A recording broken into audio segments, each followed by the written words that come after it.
of the deaths yourselves? I know you have difficulties, but have you confirmed any and how many? And do you have any details of mass arrests as well? Thank you. Yes, thanks, Emma. So just to more or less repeat what I'd said to Jeremy, is that we're getting information from various sources on the ground. These are reliable sources.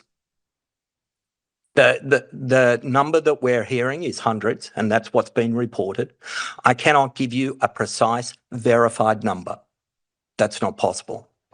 We're just not in a position to do that, I'm afraid. Sorry.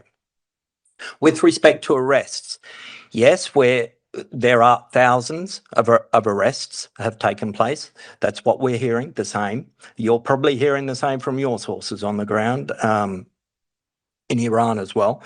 Obviously, the concern is, you'll recall after the 22 protests that there was the threat of the death penalty being imposed against those who participated in the protests.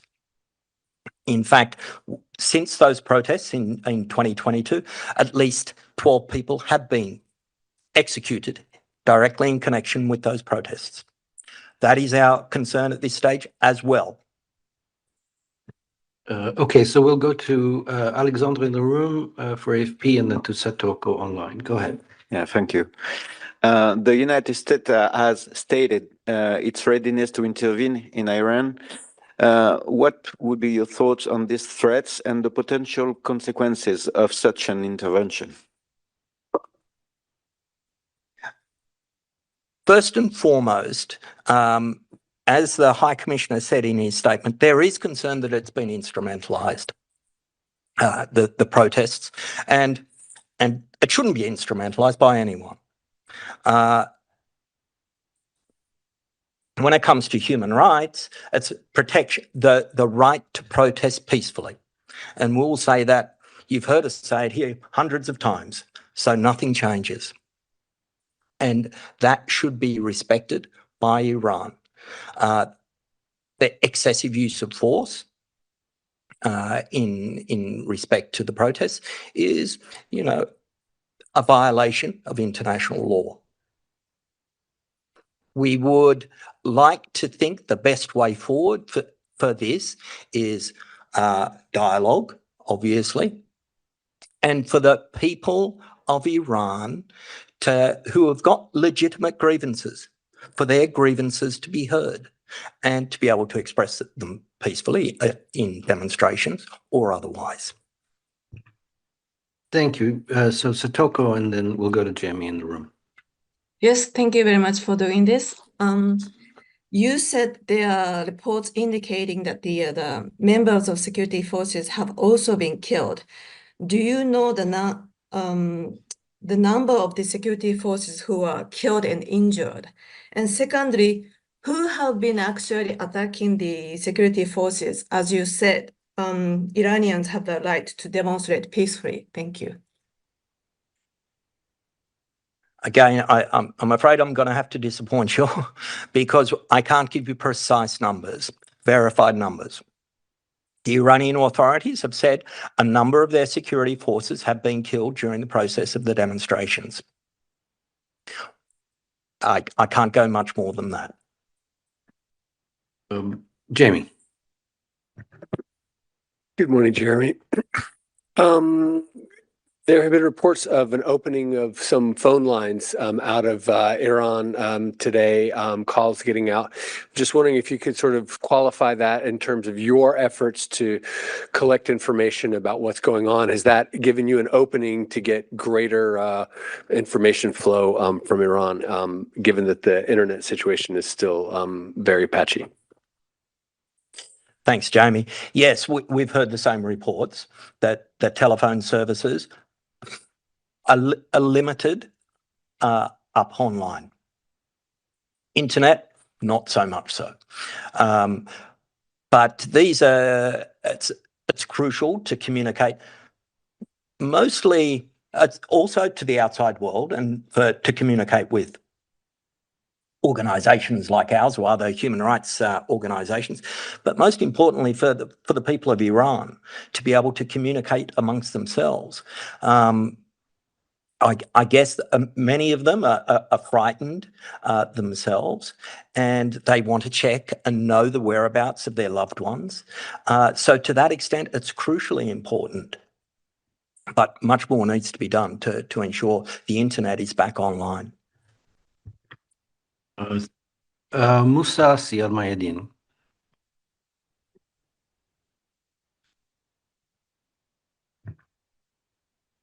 Moussa, on vous entend pas. Oui, bonjour, mais c'est pas sur l'Iran. Oui, ça va maintenant. C'est bon? Oui, c'est bon. Oui.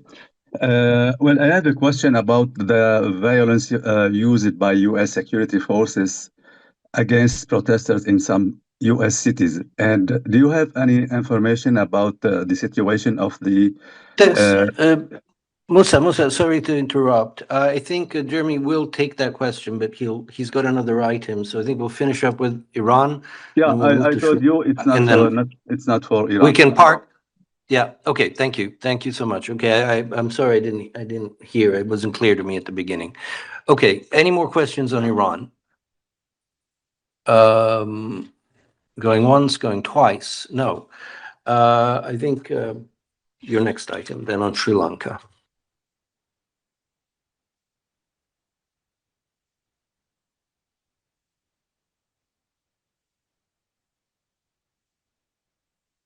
Thanks for your patience. A paper published by the UN Human Rights Office this morning highlights that conflict-related sexual violence in Sri Lanka remains largely unaddressed, with survivors, both men and women, still being denied long overdue justice. Titled, "We Lost Everything, Even Hope for Justice," the brief is based on a decade of monitoring and reporting by the UN Human Rights Office and extensive consultations with survivors, local experts on gender-based violence, civil society and others. It concludes that the government of Sri Lanka must urgently follow through on its commitment to advance domestic accountability and undertake transformative reforms with specific attention to this issue. The document finds that the lack of accountability, acknowledgement and reparations for gross human rights violations and wartime crimes have created a legacy of impunity that continues to shape the lives of survivors today. Many victims from the conflict, which ended in 2009, continue to suffer chronic physical injuries, infertility, psychological breakdowns, and suicidal thoughts.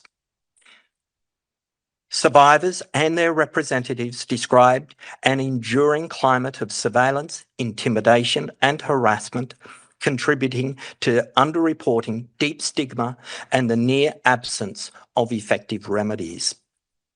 Sexual violence in conflict constitutes a serious violation of international law, which may amount to war crimes or crimes against humanity. Sri Lanka is legally obligated under multiple international treaties and commitments to prevent, investigate, and prosecute such reparation for survivors. The paper highlights how militarization and emergency legal frameworks have created an environment in which gender-based violence, including sexual violence, continued to be reported after the conflict. Beyond the shocking cruelty of the abuses, including rape, sexual mutilation, forced nudity, and public degradation described by survivors, many felt that such attacks were intended to cause lasting trauma and break down communities. As one survivor put it, sexual violence is a torture that never stops. The paper finds that stigma extends to their families, and children born of rape have been labelled and discriminated against. Communities remain fractured by silence, fear, and unresolved trauma. It calls on the government of Sri Lanka to take immediate and concrete steps to publicly acknowledge past sexual violence committed by state forces and others, and to issue a formal apology. It should also implement survivor-centred reforms across the security sector, judiciary and the legal framework, establish an independent prosecution office, and ensure access to psychological and social support. UN Human Rights Chief Volker Turk says recognition, truth, accountability and reparations are critical to restoring dignity to survivors and advancing reconciliation and healing in Sri Lanka. Thank you, Jeremy. Sexual violence is a torture that never stops. We'll just take a pause there to let that sink in. I'm going to see if there are any questions on Sri Lanka. And I see a hand up. Nick, go ahead. I assume it's on Sri Lanka. Yeah, it's on Sri Lanka. Thank you. Jeremy, are we to understand that sexual violence has stopped? Can you say categorically it has stopped, or is it still continuing? It's been associated very much with the police in the past as well. So are you confident that it doesn't continue? Thank you. Sexual violence, this report specifically is referring to sexual violence in relation to the conflict, Nick. So sexual violence we have documented in the past, and in fact the High Commissioner referred to this during his visit to Sri Lanka last year. Sexual violence is still a concern in Sri Lanka, yes. Thank you. I'm looking to see if there are any more questions on Sri Lanka. If not, Musa, perhaps you'd like to repeat your question and then see if for Jeremy, I assume. Go ahead.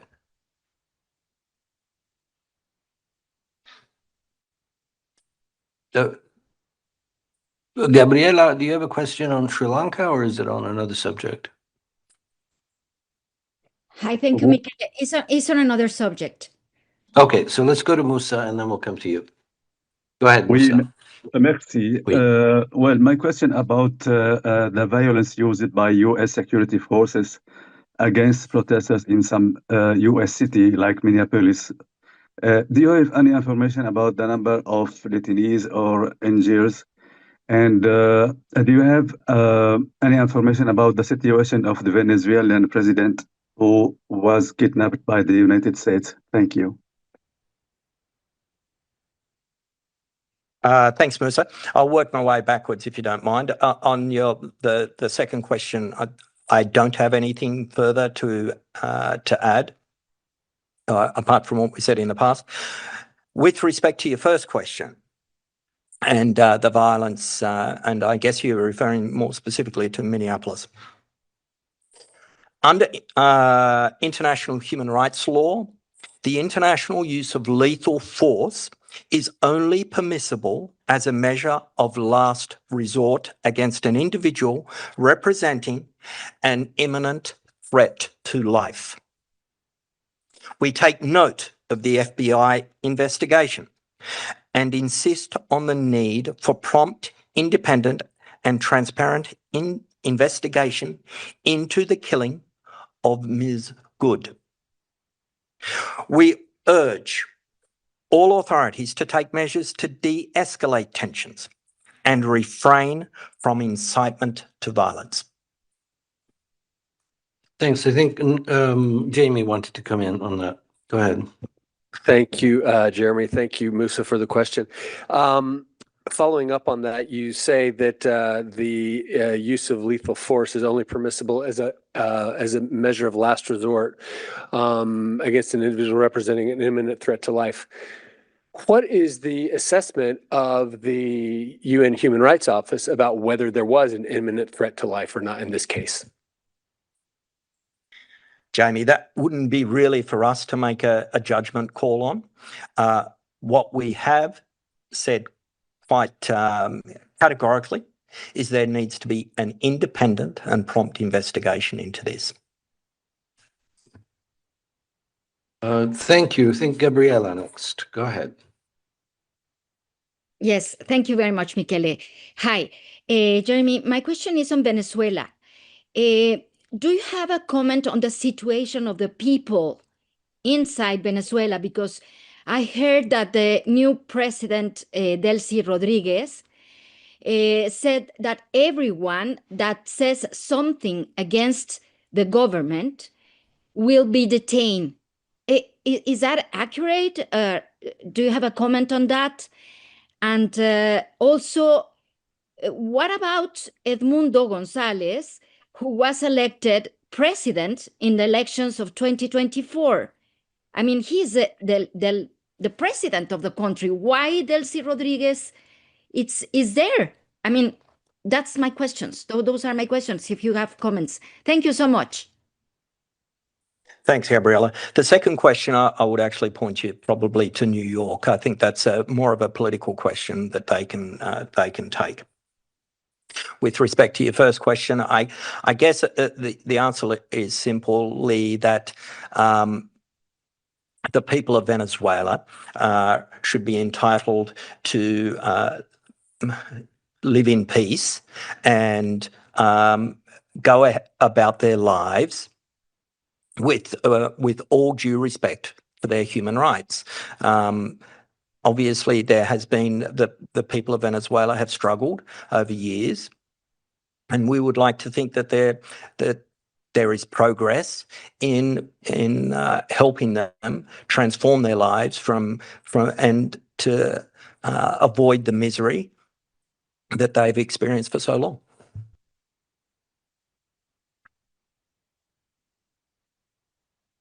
Thank you. I don't see any other questions. Yeah, go ahead. Go ahead, Jimmy. Yep. Sorry, Jeremy. I just wanted to, could you just reread your statement about in response to Musa's question? Because it sounded like you said the international use of lethal force. I think what you meant to say was intentional. So could you clarify that for me? Thank you, Jamie. You are absolutely right if that's what I said. So under international human rights law, the intentional use of lethal force is only permissible as a measure of last resort against an individual representing an imminent threat to life. Thanks for that, Jamie. Gabriela, I don't know is that an old hand or a new hand? Do you have a follow-up? Yes, I have a follow-up. Go ahead. Yeah, maybe this is for OCHA, but I heard reports that in Venezuela are 8 million of people in need of humanitarian assistance, and the government doesn't allow any humanitarian organization to come in, not the media, international media, to come in.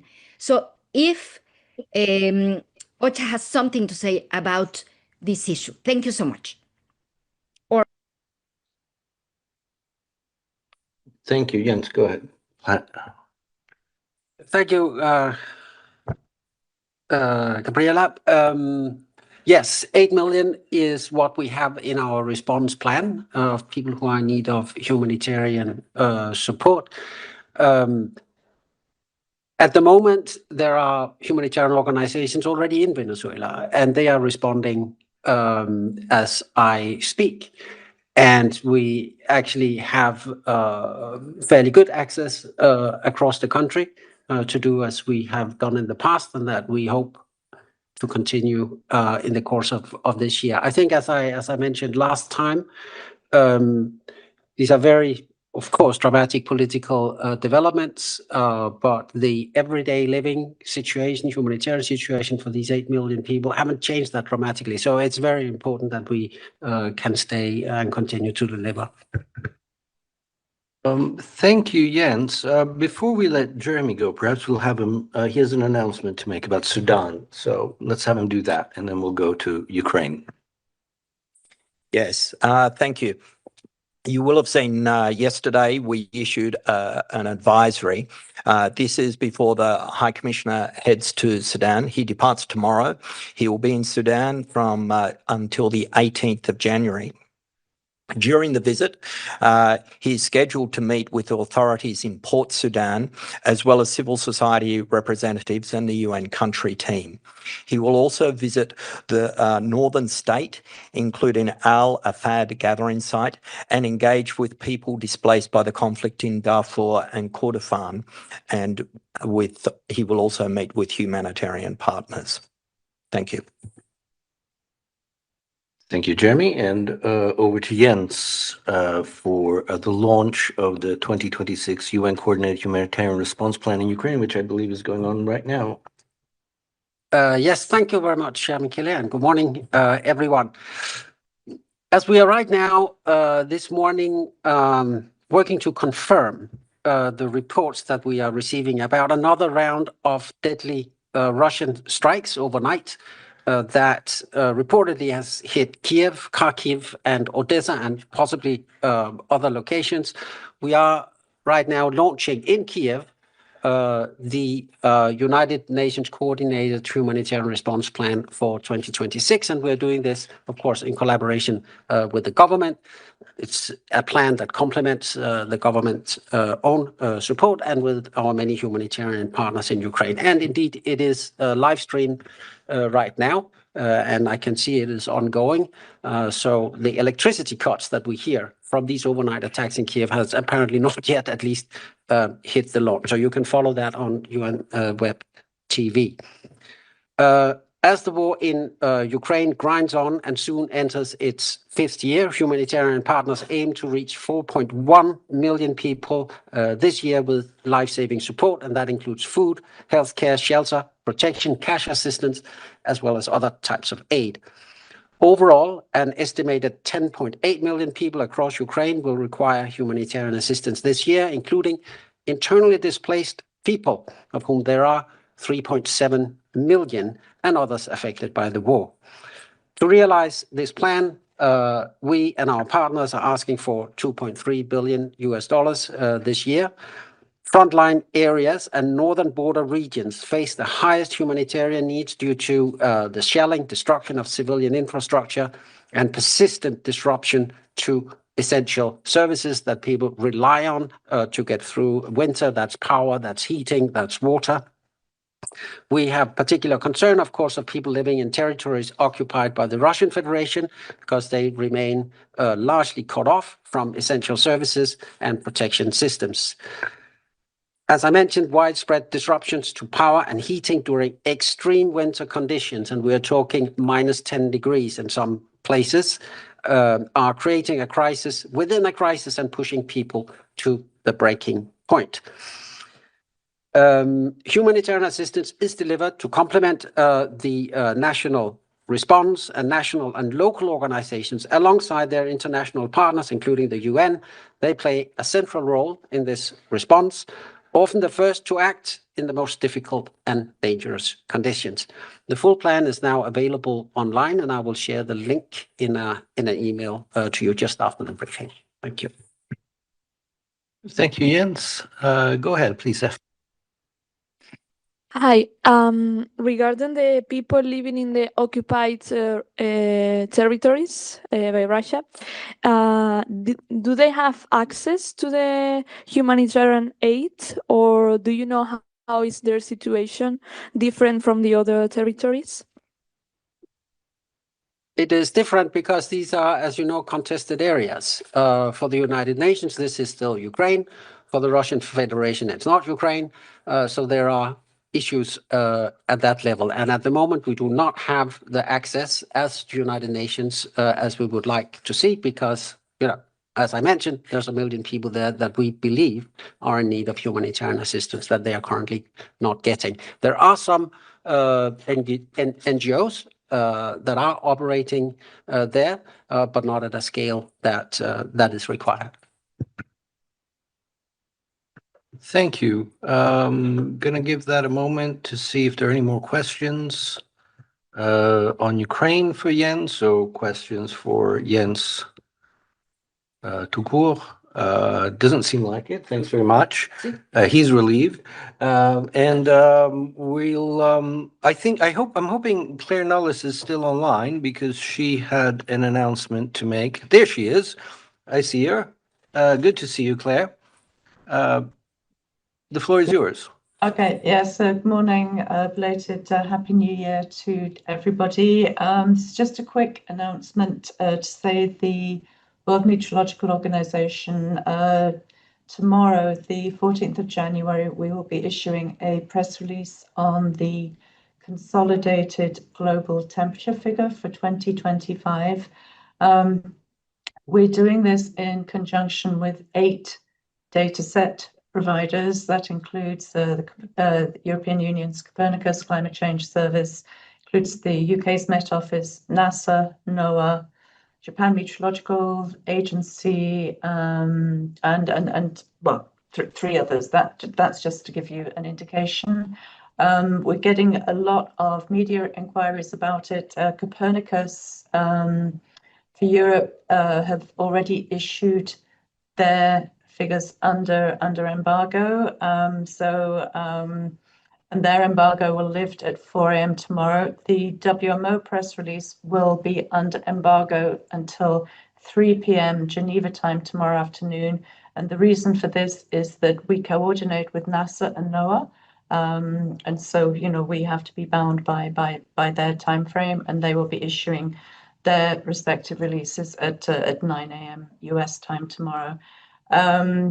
Just to explain, you know, all the data sets have slightly different methodologies, so they, you know, we all have slightly different figures, which is why the WMO issues this, you know, this combined press release, just so decision makers can have, you know, one consolidated figure to work from. So we'll try, it's been a bit of a last minute scramble just because we only got the data in late last night, but we will try and issue it under embargo ahead of time. Might not have time for translations, but certainly in English. Thanks. Thank you very much, Claire. I don't see any questions on that. If there's nothing further, no. If there's nothing further, well, I've got just some announcements regarding, as you know, probably those of you who follow the treaty bodies of the human rights pillar, the Committee on the Rights of the Child resumed this week. They're meeting at Palais Wilson, and they've reviewed the Maldives, I believe it's Ghana today. The review of Uganda has been cancelled. Other countries are under review are Pakistan, Ethiopia, Colombia, Spain, Malaysia. I think if there are no further questions, I know some of you are covering the WHO DG's press conference this afternoon at 1:30, and so we'll wrap it up there. Thanks very much.